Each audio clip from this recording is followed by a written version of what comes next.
Hello दोस्तों, मैं काजल आपका वेलकम करती हूँ सच्ची कही बातें पर। और दोस्तों, जैसे कि हम हर रोज एक कहानी लेकर आते हैं, आज भी हम आपके लिए एक ऐसी कहानी लेकर आए हैं कि हर उस घर की है जहाँ माँ बाप बच्चों के सामने लड़ते हैं या घर टूटकर बिखरते हैं। उसका सबसे बड़ा खामियाजा बच्चे भरते हैं। अगर आप अच्छी परवरिश नहीं दे सकते तो आपको बच्चों को जन्म देने का भी कोई अधिकार नहीं है। अच्छी परवरिश रुपए पैसे से सुख सुविधाओं से नहीं होती। इसका मतलब ये है कि आप बच्चों की जरूरत के समय उनके कितने करीब हैं। तो आज की हमारी कहानी भी ऐसी ही है, इसे एंड तक जरूर सुने। सुबह के 7:30 बजे जब निधि स्कूल के लिए तैयार हुई तो चुपके से मम्मी के बेडरूम में गई।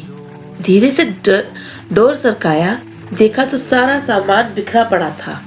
नीचे ड्राइंग रूम में आई तो पापा सोफे पर बेसुध सो रहे थे।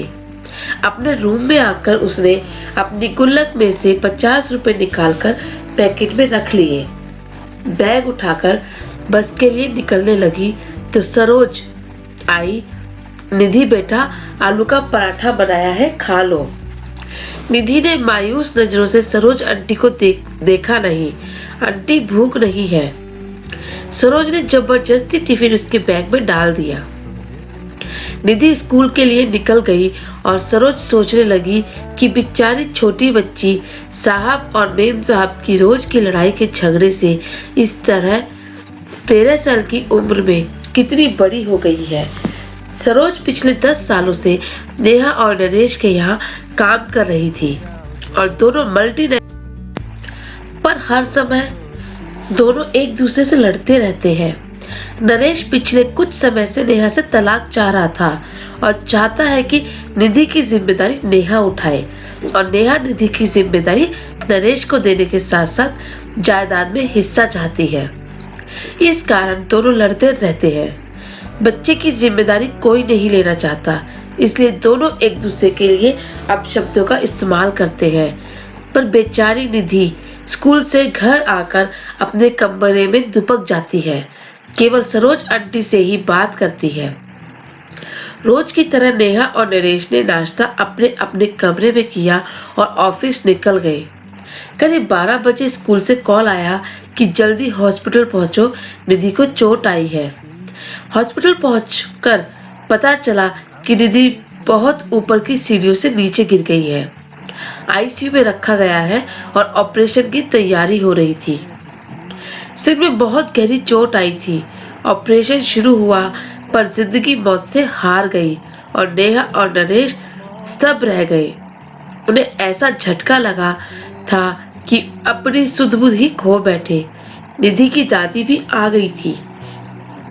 बेटा बहू को देखकर नफरत से मुंह फेर लिया। निधि की पूछताछ हुई। टीचर स्टूडेंट सभी ने बयान लिए गए। यही पता चला कि बैलेंस बिगड़ने से नीचे गिर गई। 13वां निपटने के बाद उन्होंने अपनी मां को रोकना चाहा और मां ने आंखों में आंसू भरकर कहा, तुम दोनों खूनी हो, तुम्हारी जिद मेरी पोती को खा गई। मैं उसे अपने साथ ले जाना चाहती थी पर तुम दोनों ने उसे अपने अहम का मोहरा बनाकर उसकी जान ले ली। माँ चली गई। सरोज तब से सदमे में थी।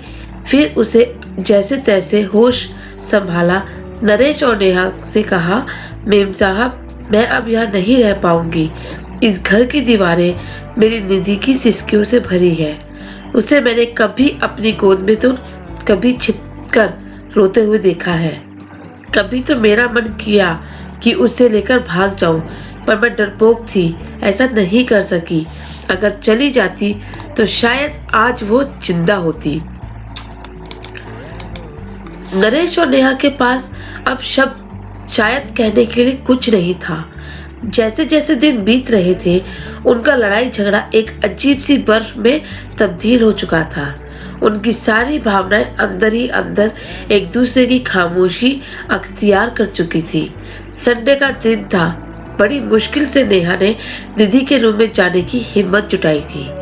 महीनों दोनों अपने कमरे में कदम नहीं रखते थे। कैसे माँ बाप थे वो दोनों कि उसका रूम उसका बेड, तकिया, उसकी किताबें, उसकी पेन पेंसिल, स्कूल बैग सब वैसे ही रखा था। अलमारी खोली तो उसके कपड़ों के नीचे गिर पड़े उसका हल्का ब्लू नाइट सूट जिसे वह अक्सर पहना करती थी।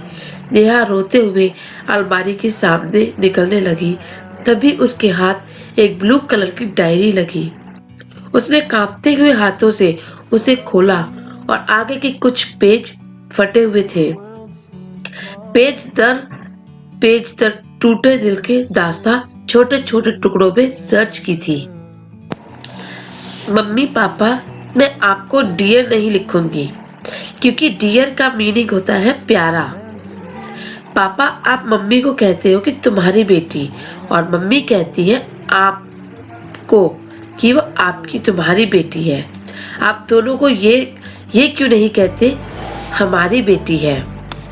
अगले पेज पर था, पता है जब मैं मामा जी के घर जाती हूँ तो मामा मामी मुझे बहुत प्यार करते हैं।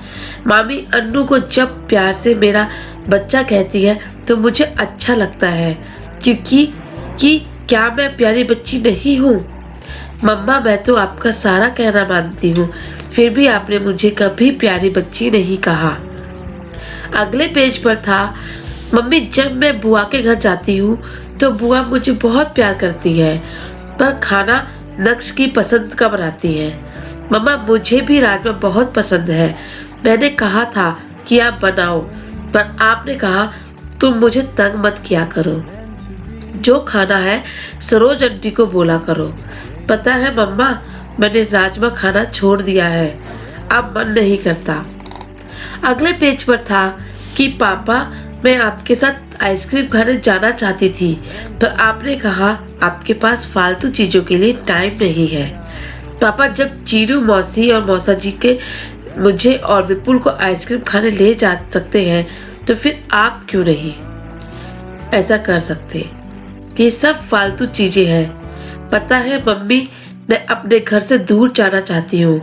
यहाँ मुझे ये नहीं सुनाई दे कि निधि को मैं नहीं रखूंगी, जहाँ पापा के चिल्लाने की आवाज ना सुनाई दे।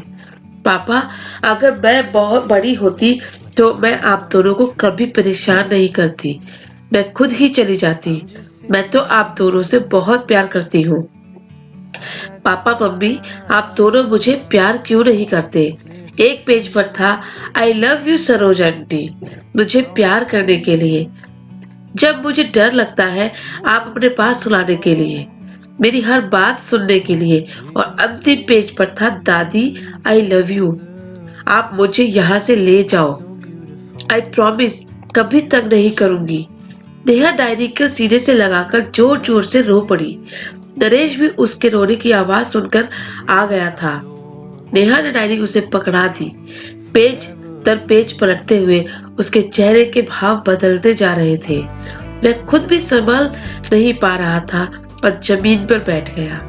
नेहा रोते हुए बोली, नरेश, पता है वो एक्सीडेंट नहीं, आत्महत्या थी, सुसाइड था। जिसे रिश्ते को हम बोझ समझते थे, हमारी निधि उसे हमें आजाद कर गई। नरेश, हम दोनों ने अपनी बच्ची का खून किया है।